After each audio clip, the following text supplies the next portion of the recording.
The Boxcar Children, Chapter 13, A New Home for the Boxcar. The children's grandfather wanted them to like his house. He wanted them to live with him all the time. So he had made over some of the rooms just for them. The children went with him in his car to see the house. When the car stopped in front of it, Henry cried in surprise, "Do you live here? In this beautiful house?"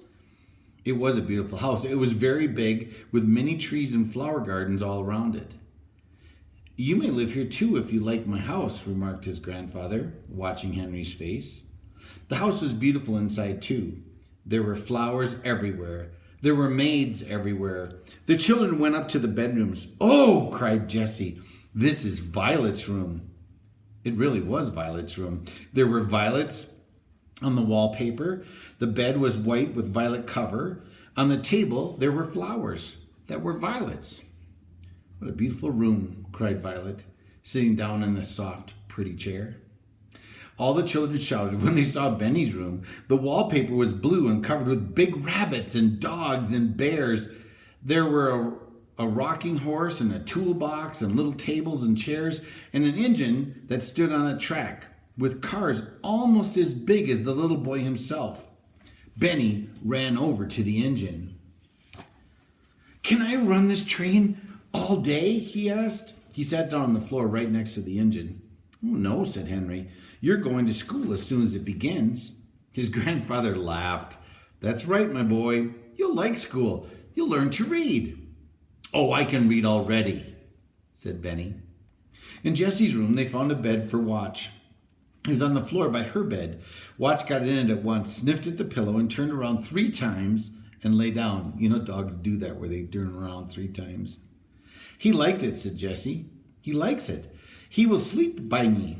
Just then the children heard a doorbell ring. A maid came up to find Mr. Alden. "A man to see you," she said, "about the dog." Now, when Jessie heard the word, the dog, she was frightened. She was afraid it was Watch. About Watch. "They won't take Watch away," she whispered to Henry. "No, indeed," said Henry. "We'll never give him up." Henry and Jessie and the other children went down with their grandfather to see the man, and Jessie was more frightened than ever. Watch did not growl at the man. He jumped up on him delightedly. "You see, he was my dog," said the man, "but I sold him to a lady and he ran away from her that very day. I have to turn him over to the lady. I sold him to her." "How do you know he's the same dog?" asked Mr. Alden. "Oh, he is my dog," said the man. "You see, he knows me, and he has a small black spot on his left front foot. But someone has cut his hair on the side." Benny looked. He found the black spot on Watch's foot. "I never saw that spot before," said Henry. "I will give you what you want for the dog," said Mr. Alden. "The children love him, and they want to keep him." "But I already sold him to the lady," said the man. "I must take the dog to her." Then Henry said, "Maybe she will want to change to another dog when she sees his hair. If she will agree to take another dog, will you let my grandfather have this one?" "Yes, I will," said the man. "Let's go and ask her, grandfather," said Benny. "She will let Jessie have Watch. He is her dog. She took the thorn out of his foot." The man told Mr. Alden where the lady lived, and they all started out to find her. She was a very pretty young lady, and she asked them to sit down. But Benny could not wait.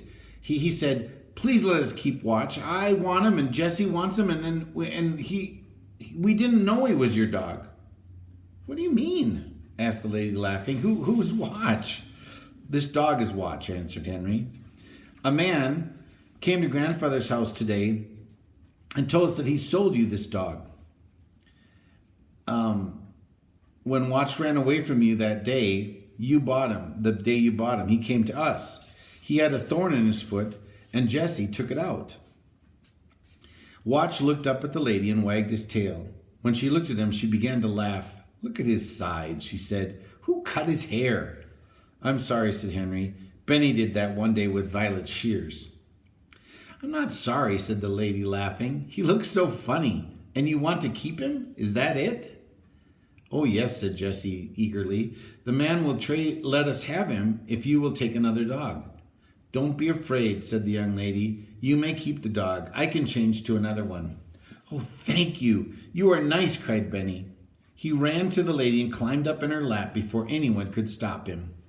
"I'd like to keep you, Benny, in place of my dog," laughed the lady, putting her arms around him. How happy the children were to have Watch to keep. Mr. Alden gave the money to the man at once. 4 happy children sat with their grandfather around the Alden dinner table that night. The maid smiled in the kitchen to hear the children laugh, and the children laughed because Watch had a chair at the table beside Jesse, and he was really waited on by one maid. Would you ever think that 4 children could be homesick in such a beautiful house? Jessie was the first one to wish for the old boxcar. One day she said, "Oh, grandfather, I'd like to cook something once more in the dear old kettle in the woods." "Go into the kitchen, my dear," said her grandfather, "and the cook will help you. You can cook all that you want to." Jessie liked this, but it was not like the old days in the boxcar. Then one day Benny said, "Grandfather, I wish I could drink my milk out of my dear old pink cup." His grandfather began to think. He had some pink cups, but they were not so dear to Benny as his old cracked one. At last Mr. Alden said, "I am going to give you children a surprise." "Is it very nice?" asked Benny. "No, not very," laughed his grandfather. "It's not pretty at all." "When will it come?" asked Benny. "It will come today. You children must all go over to Dr. Moore's and stay until the surprise comes." What can it be?" wondered Violet. Her grandfather laughed. "I hope you will like it," he said. "It's very heavy." The children were glad to see sweet Mrs. Moore and the kind doctor again. They stayed until Mr. Alden said the surprise was ready. Then Dr. Moore and his mother went back with them in a big car. Mr. Alden was as happy as a boy. He took them by the garage and through the big gardens. At last they came to the garden with the fountain in the middle and trees all around it. To their surprise, there was the old boxcar. The children ran over to it with cries of delight. They opened the door and climbed in. All the things were in place. Even the old dead stump was there to step on. Here was the old knife, which they had cut the butter and bread and vegetables and firewood and string. Here was Benny's pink cup, and here was his bed. Here was the big kettle and the big blue tablecloth. Here were the picture and the old teapot, and here was the dinner bell, which the children had made from an old tin can.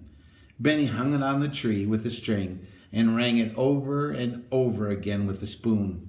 Watch rolled on the floor of the car and barked and barked.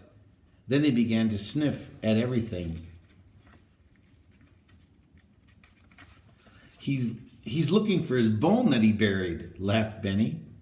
"How they love the old boxcar," said Mrs. Moore. "I like to see them so happy." "Thank you for the surprise, grandfather," said Violet. "We'll never go away from you again." "I hope not, my dear," said Mr. Alden. "We'll all live happily ever after." And so they did. There's the boxcar in the garden that they moved. So now the Boxcar Children have their home.